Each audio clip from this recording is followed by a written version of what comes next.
Notice of public meeting of the City Commission of the City of Brownsville. Pursuant to Chapter 551, Title 5 of the Texas Government Code, the Texas Open Meetings Act, notice is hereby given that the City Commission of the City of Brownsville, Texas, in accordance with Article 5, Section 12 of the Charter of said city, will convene an executive session and a special meeting on Tuesday, August the 28th, 2012, at 5:30 p.m. and 6 p.m. in the Commission Chambers on the second floor of the Brownsville City Hall, located at 1001 East Elizabeth Street, Brownsville, Cameron County, Texas.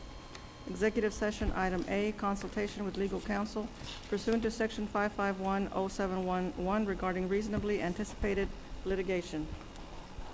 Motion to move into executive session. Second. All those in favor say aye. Aye. Aye. Motion carries. There's another one. Okay. I asked that one. Good, thanks.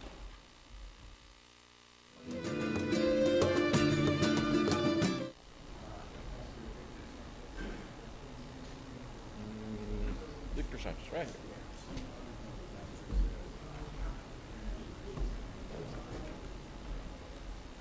Hey, Pastor. How are you? Okay.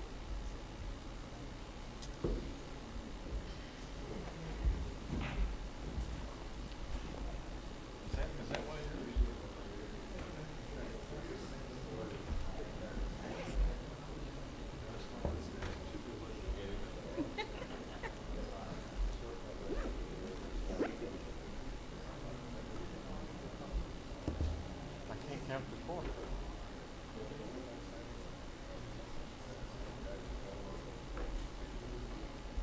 We're missing John. I guess he'll be here in a second. Drag him in. Arrest him. Bring him up.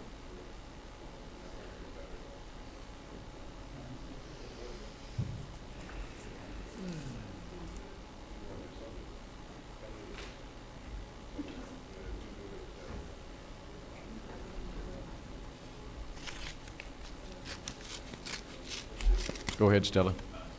We need to say the Pledge of Allegiance. Pledge of Allegiance. Peter, would you lead us in the Pledge of Allegiance? Pledge allegiance to the flag of the United States of America and to the republic for which it stands, one nation, under God, indivisible, with liberty and justice for all. Honor the Texas flag. I pledge allegiance to thee, Texas, one state under God, one and indivisible. The invocation will be given to us by Pastor Victor Sanchez from the International Christian Center. Thank you. Let's close our eyes and bow our heads. Good Lord and Heavenly Father, we come before you with thanksgiving in our hearts, knowing that you're a good God, a merciful one and a powerful one. We ask you, Lord, that you bless this meeting with your presence. And we pray, Lord God, according to your scriptures that say that we must make intercession and thanksgiving be made for all people, for kings and for all those in authority, that we may live peaceful and quiet lives. So, Father, we just ask you that you bless President Obama, that you bless Governor Rick Perry, our Mayor Antonio Martinez, all the city commissioners, and also our sheriff and all the law enforcement divisions and teams. Father, we just ask you that you give them the protection, give them the wisdom in how to handle and solve all the issues on their agendas, that they may benefit our community, that we have a success service and build a better future for our town. Father, we ask you again that protect all our police officers and everyone who is present here along with their families. And we just thank you. Thank you, Father, for the opportunity to pray for our city business meeting. In Jesus' mighty name, amen. Amen.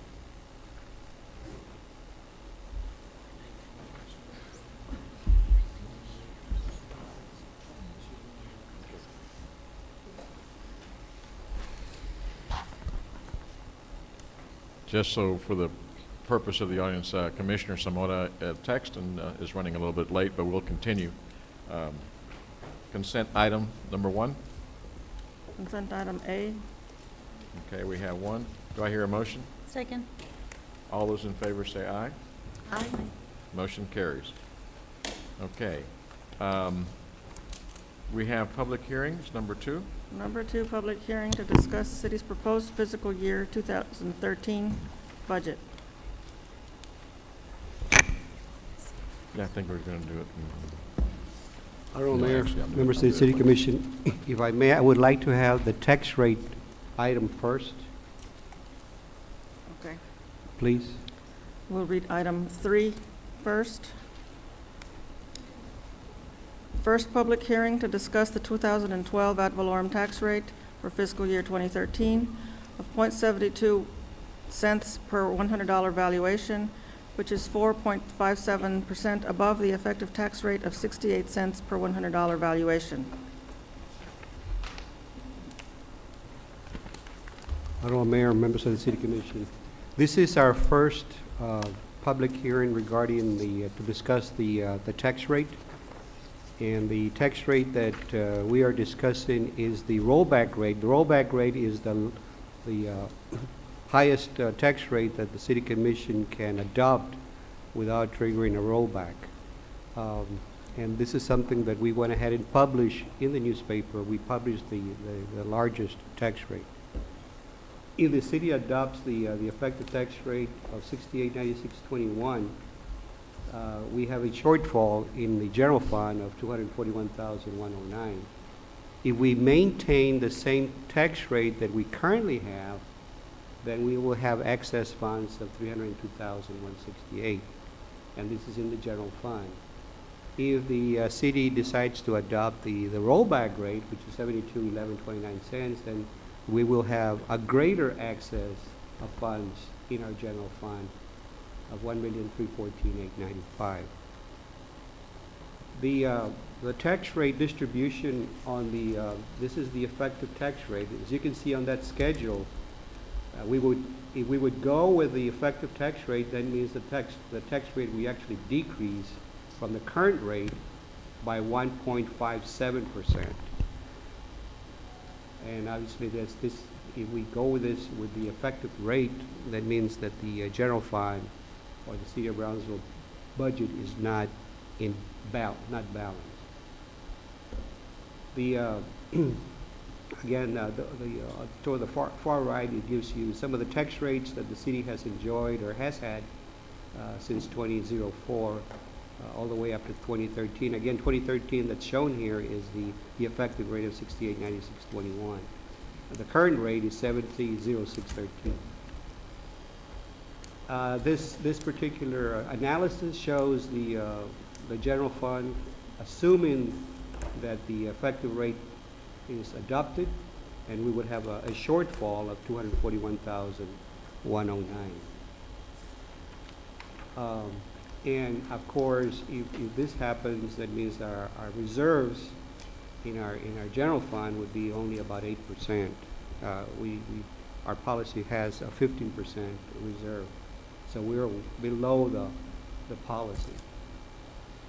If we stay with the same rate that we currently have, that means that we would adopt a tax rate of 1.59 above the effective rate. You go to the right, we will see that the tax rate will remain the same, so the tax rate, as far as rates are concerned, will remain unchanged, and that would show a 0% increase. Again, this is on the second slide there, you have the 2013 staying the same as the 2012 tax rate. If we adopt, or the City Commission decides to adopt the rollback rate is 72.1129. If you compare the rollback rate with the effective rate, there's an increase of 4.57% between the effective rate and the rollback rate. And the difference between the current rate and the rollback rate will go up to it's an increase of 2.93%. What does that do to the general fund? With a rollback rate of 72.1129, that means we will have excess funds of 1,314,895 in our general fund. This particular slide shows the property tax increase. If you look at the effective rate, which is at the left-hand corner of 68.9621, and this shows different steps. Half a penny all the way to the rollback rate, and it shows the percentage increase. If we go with half a penny, it's 0.73%, 1 penny is 1.45%, et cetera, all the way to the end of the rollback rate of 72.1129, which is an increase of 4.57 between the effective rate and the rollback rate.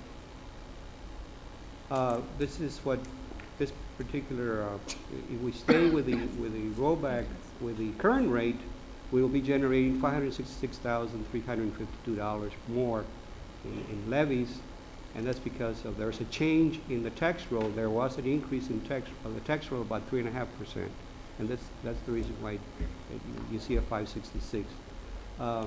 This is the actual levy. We will look at it because this includes frozen tax levy of homesteads, but the increase in levy stays the same, except that the levy is higher because in this case we are including the freeze that is allowed to based on a law that we have whereby over 65 their taxes are frozen. So as a result of this law that took effect, if we adopt the effective rate, the levy that we lose on the freeze from those over 65 is $504,527. If we adopt the same levy that we have, same tax rate that we have right now, the loss and freeze is $559,313. And of course, if you go with a rollback rate, the freeze, the loss and freeze increases to $661,570. This particular slide shows, I guess, our citizens as to how much more they would be paying if we adopt certain tax rates. If we go with the effective rate, it's a 50-cent increase, and that's based on an average taxable value of a residence homestead in Brownsville. It went up from $81,050 a year ago to $82,415. So there's a 50-cent increase. If you go with the 1 cent, I know it's kind of missing it. It's 1 cent above the effective rate. You go up to $8.24, all the way up to $25.97 if you go with the rollback rate.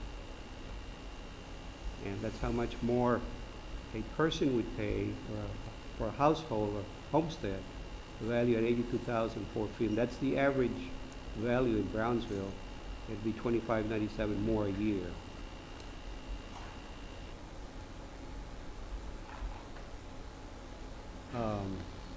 That concludes this is a public hearing, Honorable Mayor.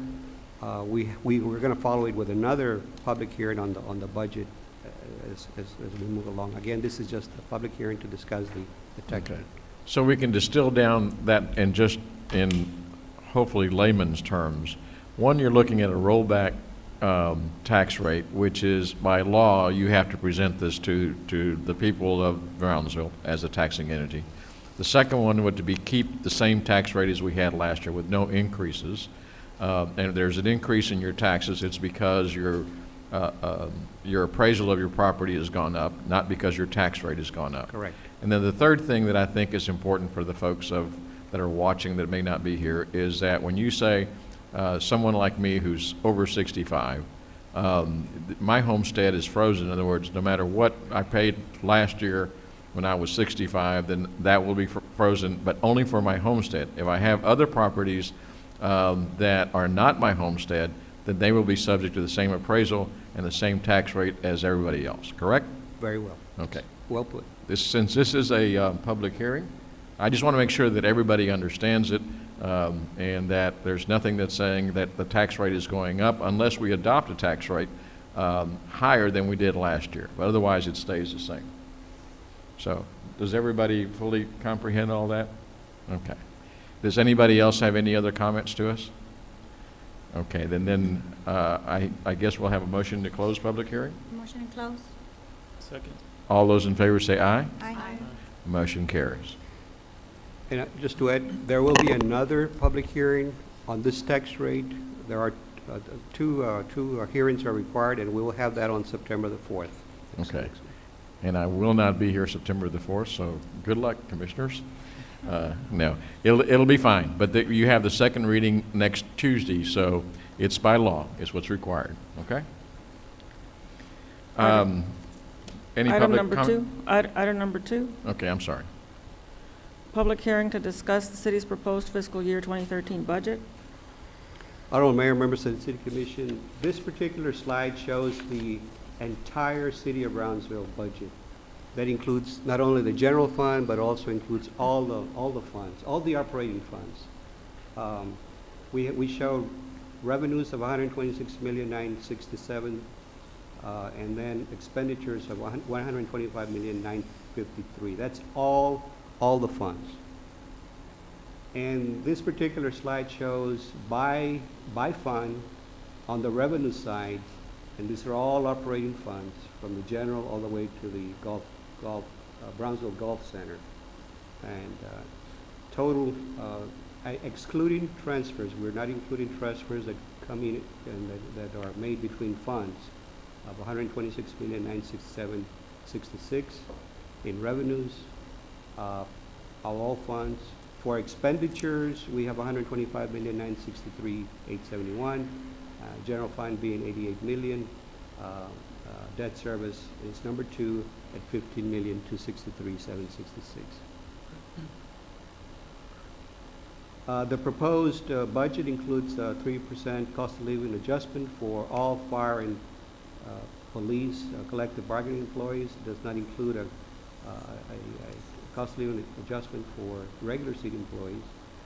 And again, this is something we talked earlier, that we're beginning with 2007, the City Commission adopted whereby we would freeze homestead for those that are over 65.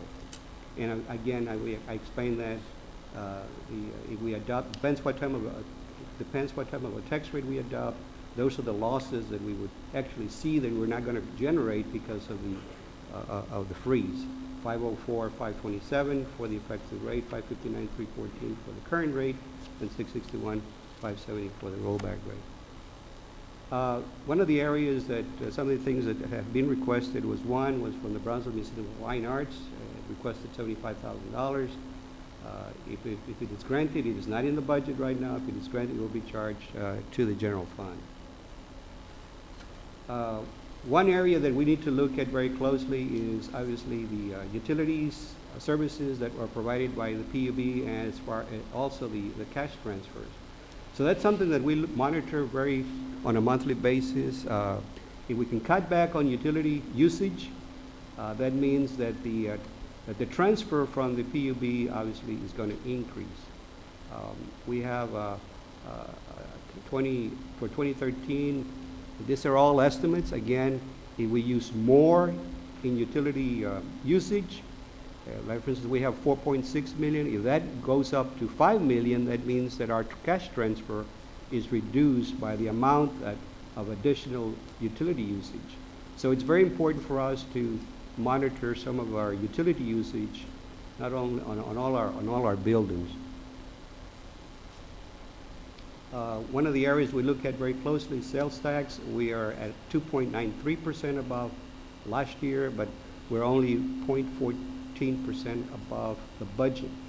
For 2013, we were very conservative as far as our budget estimates for sales tax, because this is it's an area that one month it goes up, 1 month it goes down. So we're probably looking at about a 3% increase for the coming year. In other areas, the bridge, we've had a good year this year, a lot better than previous years, and that's because of the activity that's happening at the Port of Brownsville. This is the Veterans Bridge. This is for all the trucks that use the commercial trucks that use that bridge, and it's been good. We budget for 2013 1.7 million. We're sort of taking a risk here. We have 1.6 budget for 2012. We are going to exceed that amount, so hopefully by 2013 we can reach that 1.7, assuming that we continue with the activity that's occurring at the Navigation District of Port of Brownsville. There has been activity of commercial trucks. Again, we discussed earlier, if the City Commission decides to adopt the effective rate, which we are not promoting, we're not. That means that our deficit will be at 241,109.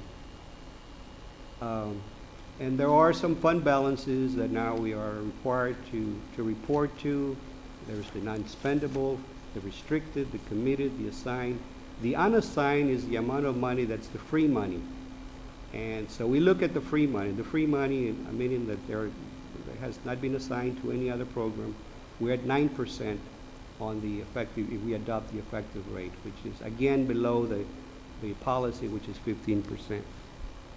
If we go to if we stay the course and have the same tax rate adopted that we currently have, then we do have an excess of funds of $302,168, and the reserve now is 9.6%.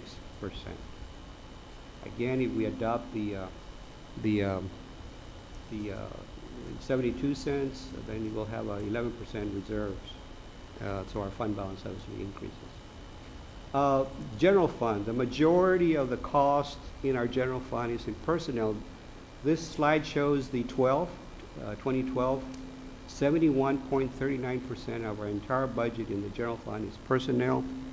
If we go to 2013, that number has jumped to 73%.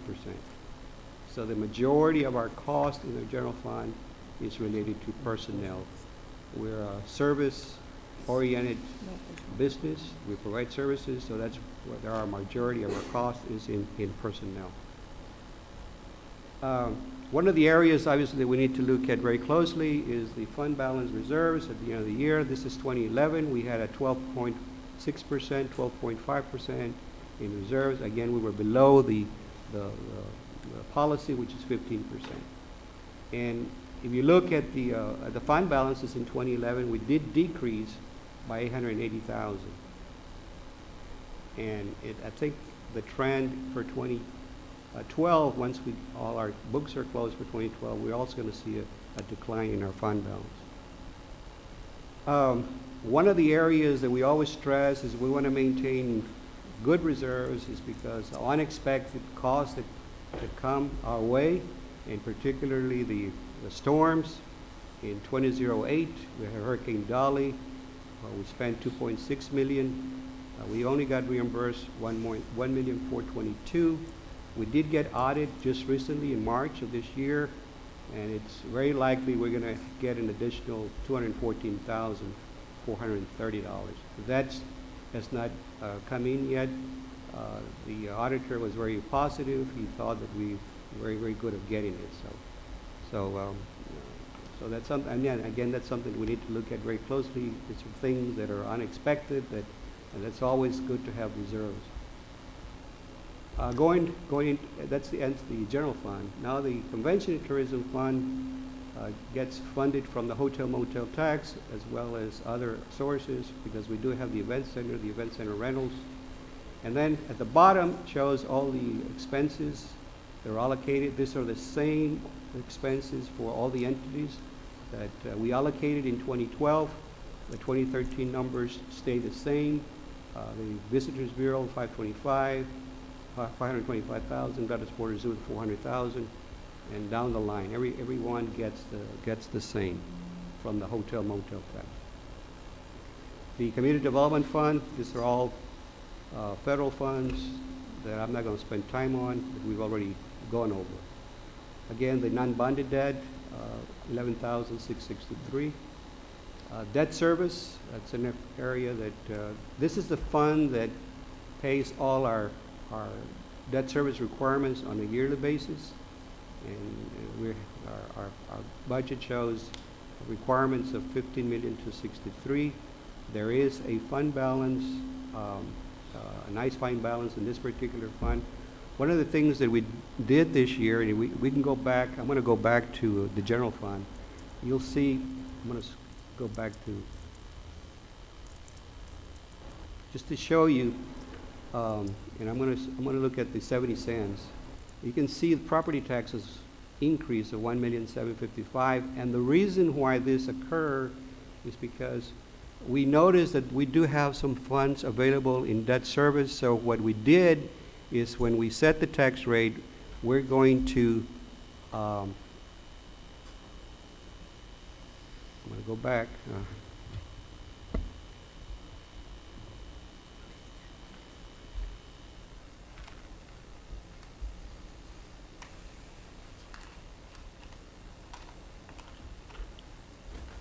I'm going to go all the way back to the tax rate.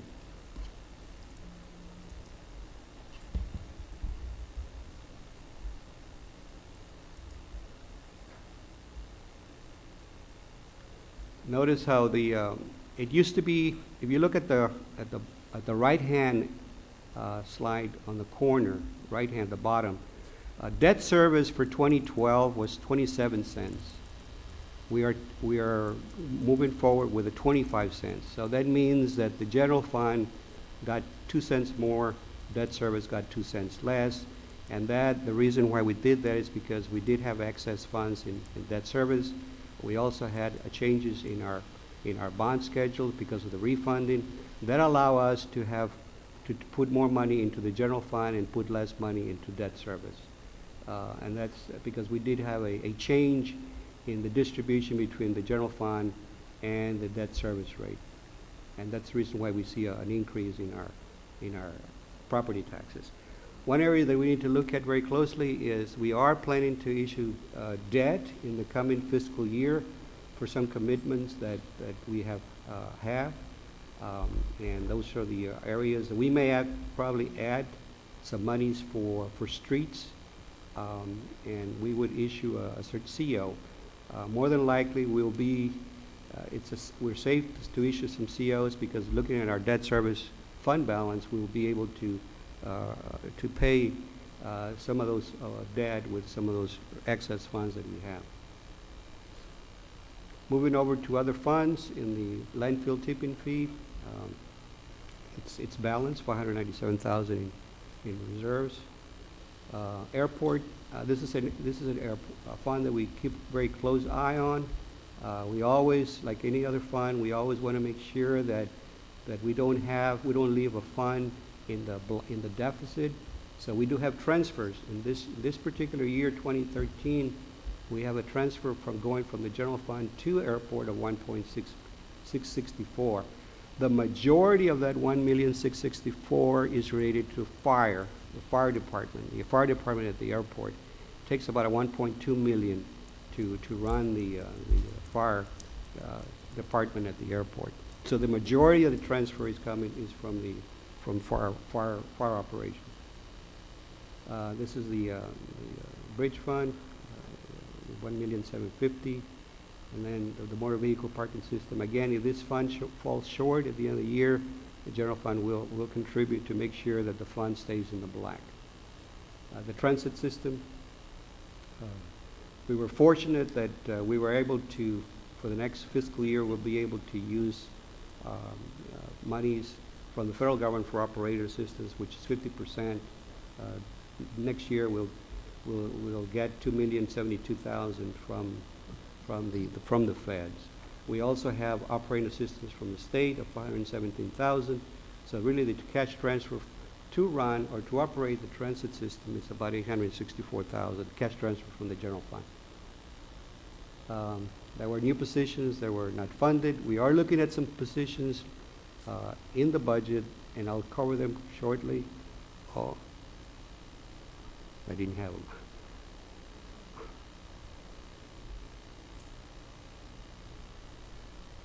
There are some positions that we probably going to be bringing to you probably before the budget gets adopted. A few positions that right now we have enough monies to cover those. We will discuss that with you probably at our next meeting. Now this concludes, there's a public hearing, Honorable Mayor, so. Okay. Any questions on this part? I have one. Pete, do you attribute that $200,000 shortfall to not operating within our means, or just previous liabilities that the city already had? Or is it a combination of both? Well, obviously we're not generating the revenues and the expenses are going up. Remember, I did indicate that this particular budget for 2013 includes the cost of living adjustments for the fire and police, which takes quite a bit of our budget cost as far as personnel.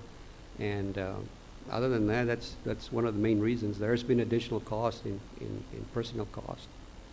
that we didn't have. In other words, every year it's going to be going up. It's a 3-year contract. We're going into our 2nd year contract. We got 1 more left, and that takes a big chunk of our budget. But It's we do have increases in our sales tax, not very much, Mhm. but about 3%. We do have increases in the bridge to make up for some of these expenses, and of course fees and services that are a little bit also have increased. Okay. Well, something if you have time, that I'd like for you to do is maybe for the next hearing, present the cost-saving measures we've taken, just so the citizens know that we're trying to save money and we're trying to avoid a tax increase. I mean, I know traffic is changing out the traffic lights to LED lights to help out with the light bill. So we can get just a small report or list on the cost-saving measures we're taking.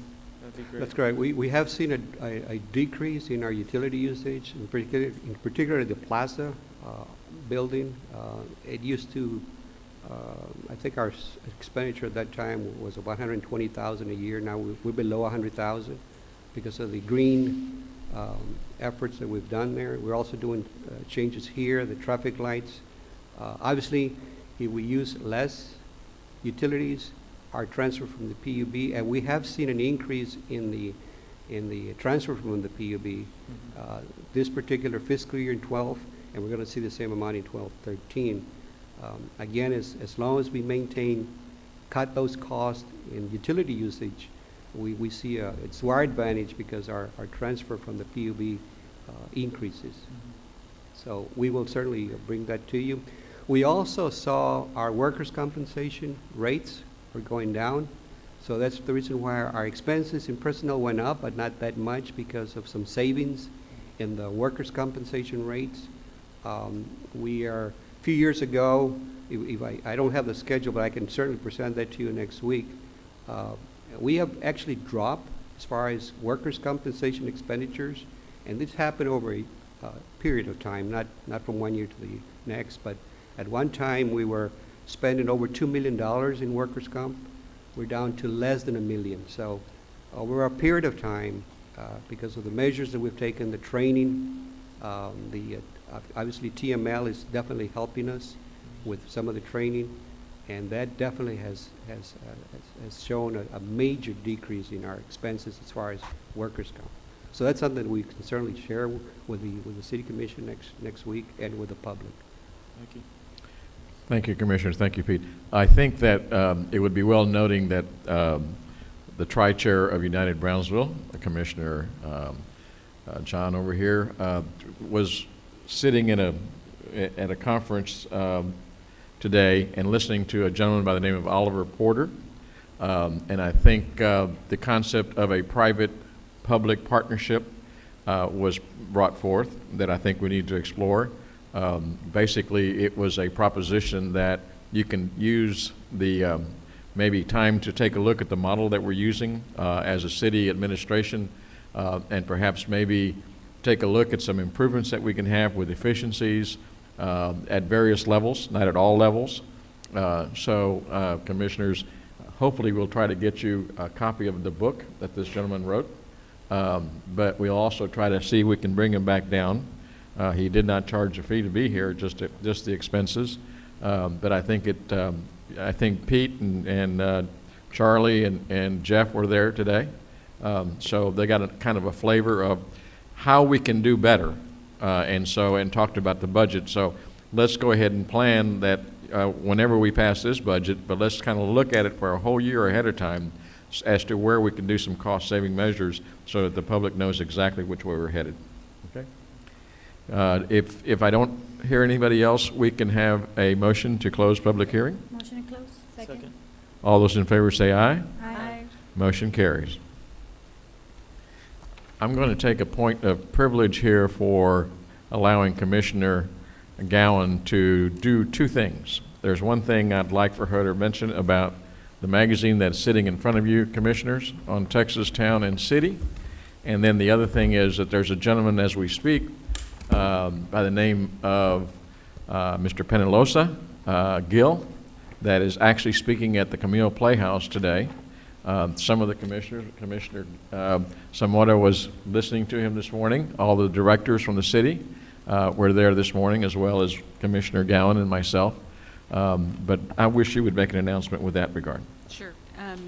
Gil Penalusa is the director of 8 to 80 Cities, which is a not-for-profit out of Toronto.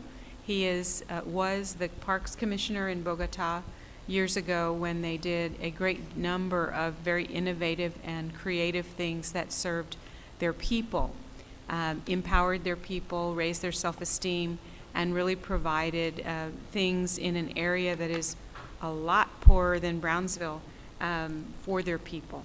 So he gave us a view of building your community for people, and not for only cars, but for people. One of the things he said was, if you build your community for cars, you're never going to win that battle, because more cars will breed more cars will breed more cars, and none of that encourages or inspires community building and the value of our people. So he is going to be speaking in McAllen tomorrow. He's going to be back on Thursday. Thursday morning, he'll be speaking at iTech to a group of UTB TSC students. And Thursday after evening at 7 p.m., he is speaking at the university at Set B Auditorium. If you missed his discussion today, please come on Thursday evening. I promise you will be energized and really see the world in a different view. With respect to, and it's free. With respect to the magazine in front of the commission, everyone should check out this month's Texas Town and City. On page 26, you will find that Brownsville is the feature article for what we did with building a better block at Market Square. Everyone participated, everyone enjoyed, and now we are being celebrated and announced across the state, and this is very exciting. We are planning our third Better Block on September the 15th at Market Square, and then we will move to another location. So please be aware, come down on September 15th and keep in touch, because we'll be moving and continuing to revitalize one block at a time as time goes on. Thank you very much. Can we go to item number 5?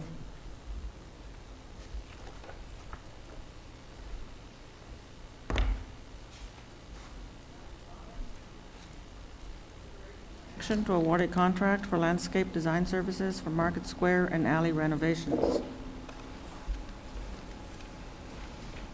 Honorable Mayor and City Commissioners, as we continue to revitalize downtown, we are in need of the services of landscape design services and also engineering services. Planning Department worked closely with the Purchasing Department to solicit a proposal from our first one, which is SSP Design, the next firm on our rotation list. So our proposal is for design services of landscaping and master planning of the development of Market Square with construction specifications and construction administration. The proposal is for $57,500. Funding is in place. We ask for your approval of this proposal. The funding is coming from where? The funding is coming from miscellaneous revenue that is budgeted. This is a landscape that's required, and this is Scott Pajeski's firm. And so it's necessary to continue forward. What we have is we have Priscilla Rodriguez and Larry Loft, along with a contractor, that are doing some work within the city market. The funds for that renovation was given through a 4B, and so we're seeking the approval of this contract. Do I hear a motion? Motion to approve? Second? Second. All those in favor say aye. Aye. Motion carries. Thank you. Number 6. Consideration and action to award a contract for downtown alley wastewater improvements. Also for the downtown Market Square revitalization, we need to improve before any new pavers or street reconstruction needs to take place. We need to improve what's underground. And with this project, PUB will upgrade all the water lines and sewer lines It's one block at a time, but this proposal is, we're asking Naismith Engineering to do all the construction specifications and construction administration. The cost of this proposal is $89,500. We're asking for your approval of this. This is also coming from miscellaneous revenue that has been budgeted. Move to approve. Second. All those in favor say aye. Aye. Motion carries. Thank you. Thank you. I think I'm ready for a motion to adjourn. Motion to adjourn. Second. All those in favor say aye. Aye. Aye. Thank you.